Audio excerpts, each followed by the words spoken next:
L'état-major général des armées informe l'opinion nationale que les forces armées maliennes FAMA ont mené avec succès des frappes aériennes contre des groupes terroristes respectivement dans le secteur de Yirma les 27 et 28 avril 2022, Niasso CB et Sosobé Togoro le 29 avril 2022.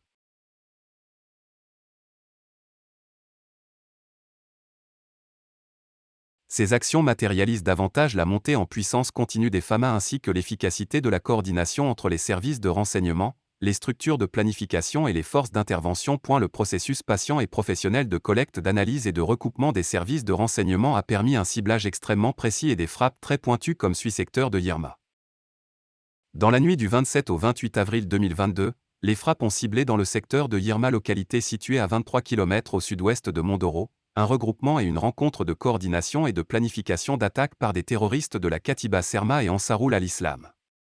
La cible détruite était la base du terroriste Ousmane Ima Alia Abou Adama, petit frère du terroriste recherché. Avec le bilan suit, 12 terroristes neutralisés, 07 blessés évacués dans une forêt aux alentours du village d'Issé pour y recevoir des soins, 03 véhicules calcinés dont un pick-up équipé de 12,7 mm.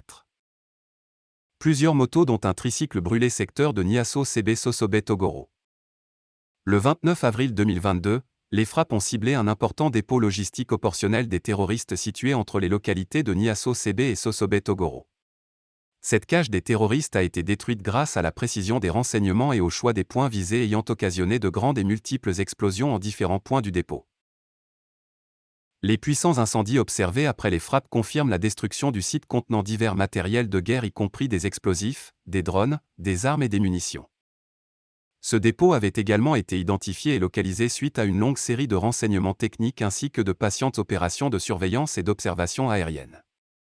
D'incessants mouvements de véhicules et de tricycles chargés de divers matériels à partir des localités de Dungar, Toguerekumbualo et Sosobé à destination du dépôt localisé entre Tina et Kaba ont fait l'objet d'un suivi minutieux et permanent.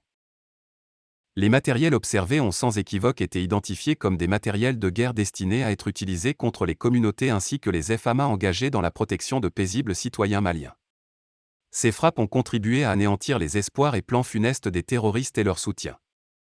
Par ailleurs, le 29 avril 2022, la précision des renseignements a permis de suivre et interpeller un terroriste parlant la langue Zerma, une langue d'un pays voisin, et tentant de s'infiltrer dans la base aérienne 103 de Gao.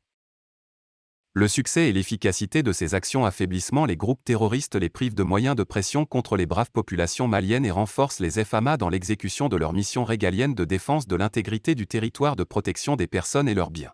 Le suivi de la réaction des groupes terroristes et l'exploitation des renseignements.